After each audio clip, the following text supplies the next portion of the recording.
السلام علیکم ورحمۃ اللہ وبرکاتہ۔ آج کی کلاس میں لفظ پڑھیں گے مقربتن۔ مقربتن یہ لفظ ہے، اس کی پریکٹس، اس کے اندر دو چیزیں استعمال ہو رہی ہیں۔ ایک وہ چیز جو ہم پیچھے پڑھ چکے ہیں، قلقلہ، قلقلے کا بھی خیال رکھنا ہے، اور جو اسباق چل رہے ہیں، تا گول تا جو ہے وہ ہا میں تبدیل ہو جاتی ہے، اس چیز کا بھی خیال رکھنا ہے۔ ایک بار پریکٹس میں جیسے لکھا ہوا ہے مقربتن پڑھیں، اور دوسری طرح وقف کی صورت میں جو پڑھتے ہیں مقربہ، ایسے پڑھیں۔ مقو، میم زبر قوف، مقو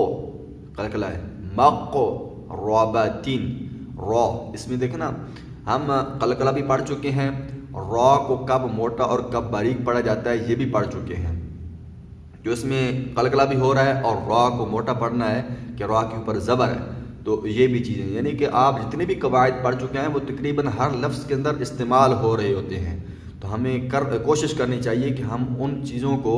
مد نظر رکھتے ہوئے ان کو کیا کریں کہ لفظ کو ادا کیا کریں۔ مقو ربتن، مقو ربہ،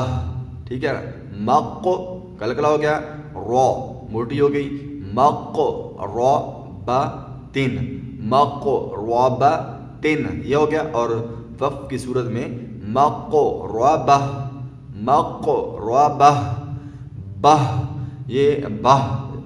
گول تا جو ہے وہ ہا میں تبدیل ہو گئی اور ساکن بھی ہو گئی۔ مقربہ، مقربتن، مقربہ، میم زبر قوف، مقو را زبر را، مقر با زبر با، تا دو زیر تن، مقربتن،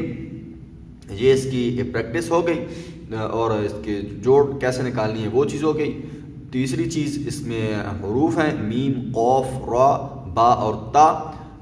حرکات، میم پہ زبر، قوف ساکن، را پہ زبر، با پہ زبر، تا کے نیچے دو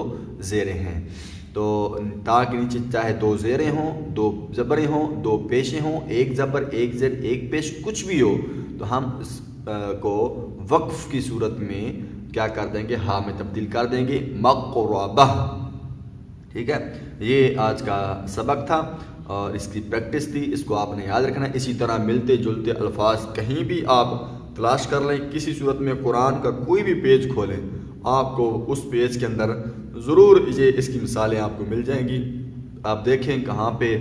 کس لفظ کے اینڈ پہ یہ تا آ رہی ہے اور اس کو پڑھنا کیسے ہے، پھر وقف کیسے کرنا ہے، تو آپ اس کی پریکٹس کریں۔ جیسے یہ مقربہ ہے، اسی طرح اسی صورت کے آگے آپ کو مت رابہ آئے گا، مت رابہ تن، اور مت رابہ یہ بھی آئے گا، مشأمہ آئے گا، میمنہ آئے گا، یہ ساری چیزیں ہیں، آپ نے ان کو یاد رکھنی ہے۔ تو یہ آج کے سبق کے حوالے سے تھا۔ میں سمجھتا ہوں، میں امید کرتا ہوں کہ آپ کو اس سبق کی سمجھ آ چکی ہوگی کہ گول تا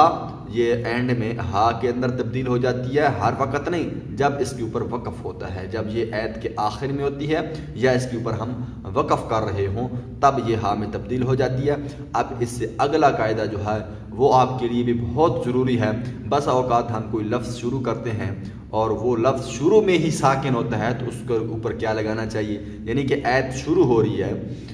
سورۃ الناس پڑھ لیں، اس میں الذی یوسوس ہے، الذی ہر جگہ پہ الذی کی الف پہ زبر نہیں ہوتی، کسی جگہ پہ ہوتی ہے کسی پہ نہیں ہوتی۔ تو اسی طرح اگر شروع میں ہی کوئی حرکت ہی نہ ہو اور اگلا حرف جو ہے وہ ساکن بھی ہے، اب اس کے ساتھ ملانا ہے، تو ہم کیا کرتے ہیں کہ ہم جو پچھلی ایت ختم ہو رہی ہوتی ہے نا، اس کا آخری حرف اور اس کا پہلا حرف کو آپ اس کے اندر ملا دیتے ہیں، یہ بھی ٹھیک ہے۔ لیکن اگر ہم وہاں پہ اس کو روک لیں اور اس کو نئے سرے سے شروع کریں، تو شروع میں کیا لگانا چاہیے، الف لگائیں گے تو اس کے اوپر زبر آنی چاہیے، زیر آنی چاہیے، پیش آنی چاہیے، کیا آنا چاہیے، شروع کس حرکت سے کیا جائے، تو یہ چیز بہت ہی ضروری ہے۔ قرآن میں اکثر جگہ پہ آپ دیکھیں گے کہ لفظ شروع ہو رہا ہے اور شروع میں ہی ساکن ہے، تو اب اس کے اوپر حرکت کون سی لگانی چاہیے؟ تو یہ ویسے خام کوئی بھی حرکت لگا دیں یہ درست نہیں ہے، بلکہ اس کا ایک قاعدہ ہے کیا لگانا ہے کیا نہیں لگانا، لگانے سے کیا ہوگا، یہ ساری چیزیں ہیں انشاءاللہ اگلے سبق کے اندر آپ کے ساتھ ڈیٹیل کے ساتھ ذکر کریں گے۔ تو آپ نے کوشش کرنی ہے کہ ان اسباق کو یاد کرنا ہے، اور اس کو دہرانے کا بہترین طریقہ یہی ہے کہ آپ خود جو پڑھ رہے ہیں تو اپنے بچوں کو پڑھائیں، اپنے دوستوں کو ایک لفظ سمجھائیں سنائیں، اس سے آپ کی پریکٹس اچھی ہوگی۔ السلام علیکم ورحمۃ اللہ وبرکاتہ۔